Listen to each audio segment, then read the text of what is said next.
Sam et Kat, un duo toujours mythique. Cette interview date un peu, mais si vous voulez découvrir les plus récentes en VOSTFR, elles sont sur mon Patreon, lien en description. So people may be familiar with the very successful science fiction book series Outlander. Well, the smart people at the Starz Network have taken that book series and turned it into original television programming. And with me today are two of the stars of that TV series, Sam Heughan and Caitriona Balfe. I'd like to welcome you both to Sidewalks. Hello. Welcome Hi. to Sidewalks, guys. Thank you very much. Thank you so much.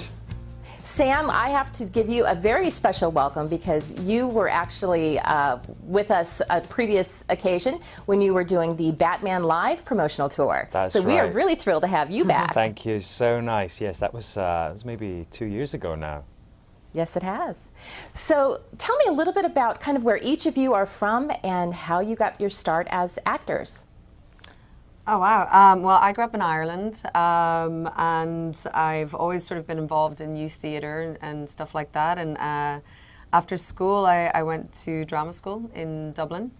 But I took a little detour from acting for about 10 years, and then I started up again in California. And that's where I was before I got this job. Wow. I'm from Scotland, and I went to drama school there before moving to London. And I've been in London for about 10 or 12 years. I've been over in America as well. But yeah, returning back to Scotland to film the show is just, it's really good fun. That's right. Well, from everything I've been reading, this TV series really sounds epic. How did the opportunity come about for you to participate in this project? I mean, what an amazing opportunity. Yeah. Well, Sam got cast first, so you want to take the lead? Yeah, on that absolutely. one? Yeah, I was about a year ago, just over a year now. I was just returned back from Los Angeles and asked to audition, and I hadn't heard of the books. I went online, had a look, and found out it was this whole world that Diana had written. So I went in and was really excited because I'm a big fan of Ron D. Moore, who's our executive producer, who did Battlestar Galactica and Star Trek. So yeah, it was a really exciting prospect, and it was a very quick process. It was kind of, yeah, a bit of a whirlwind really. And then I came on board, and we started to sort of test girls for the part, and we couldn't find her. Yeah, well, I was in LA, and apparently they'd been looking for a very long time, and it was getting quite close down to the wire. But I heard about the project through my manager. She sent me, you know, just 2 scenes and a couple of, you know, a very short log line, and I put myself on tape. And I found out about a week later that they wanted me to test with Sam. So I went and found a book in my local bookstore and read it over Labor Day weekend last year, and tested, and that went well. And then within a week I was in Scotland working. So it was all, wow. once the ball finally got rolling, it was very quick. For those that are not familiar with Outlander, why don't you give us a little synopsis of what the story is about? Sure, yeah. Yeah, so it's an epic adventure. It follows my character, Claire Randall. She's just coming off being a field nurse in the Second World War, and she travels to Scotland with her husband to try and reconnect, and it's sort of on a second honeymoon.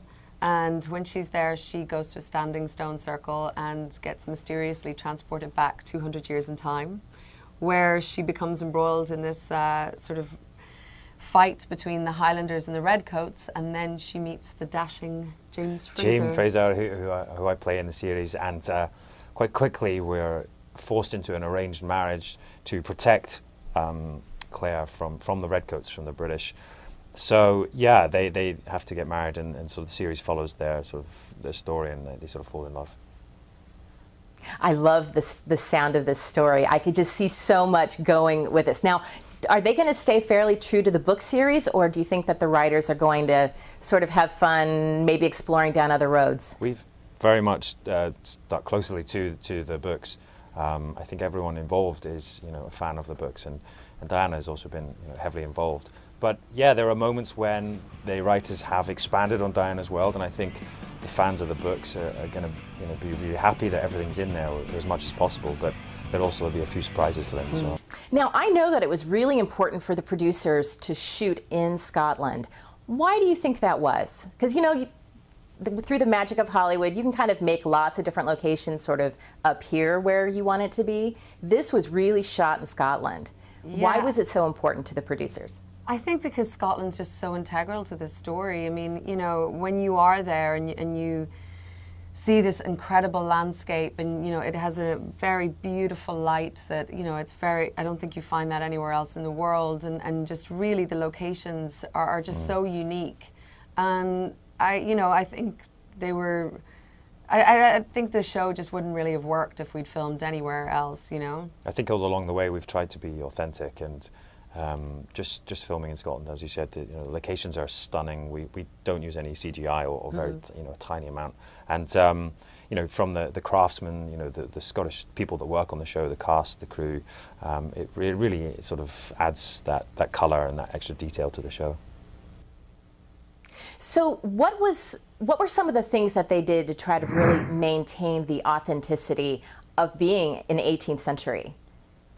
Well, I mean, the great thing about being in Scotland is there's so much of the buildings and all of that are still there. I mean, we've been shooting at one castle, Castle Doon, which also was in Search for the Holy Grail, the Monty Python film. People know that.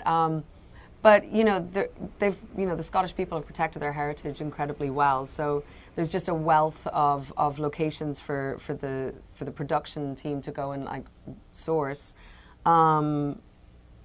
And also, there have been, a lot of films set in Scotland, but I think this is the most authentic. They've really gone back to researching the materials used, the colours, the costume, for the costumes.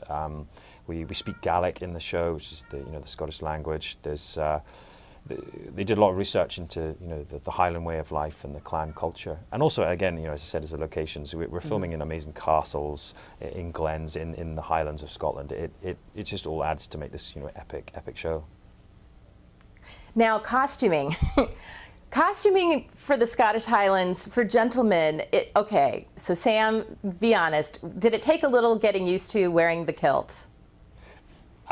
It is an absolute joy to wear a kilt every day. It really is. It's part of the character. It's very freeing. It's very liberating. It's a wonderful piece of equipment. These are warriors. This is part of their battle dress. It's not just ceremonial. They used it for a lot of different uses. It's camouflage.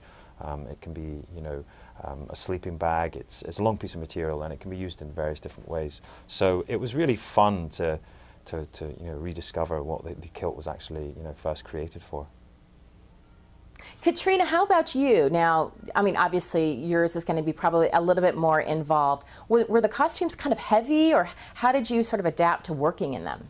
Yeah, but I mean, the fantastic thing was that we started off sort of filming the 1940s stuff, and that was just such a glamorous time period, at least to me. And I worked very closely with Terry on those costumes, and it was just, each day was just such an incredible process, because she would come up with the most fantastic ideas, and it was just like a dream.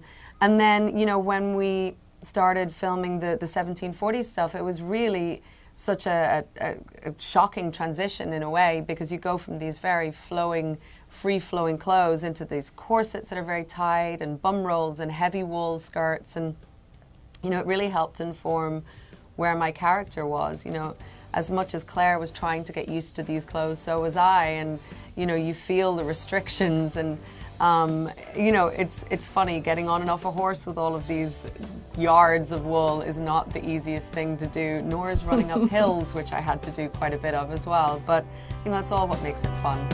Well, we are almost out of time, but the series, I'm sure, is very time intensive. But when you guys get some time off from the job, what do you like to do to sort of relax and unwind and kind of get your head back in the present century?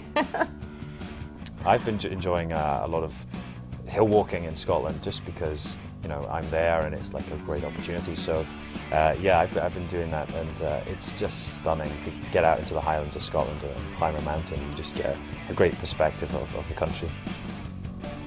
And I've just been enjoying getting to know Glasgow and trying to catch up on some sleep. But yeah. Well, guys, it was such a pleasure to have you on the show today. Thank you so much for being with us, and I wish you all the best. Thank you very much. So much. Good to speak Thank to you. Je traduis des contenus Outlander depuis 2019. Pour accéder à l'ensemble de mes archives, mais aussi aux vidéos les plus récentes, pensez à vous inscrire sur mon Patreon.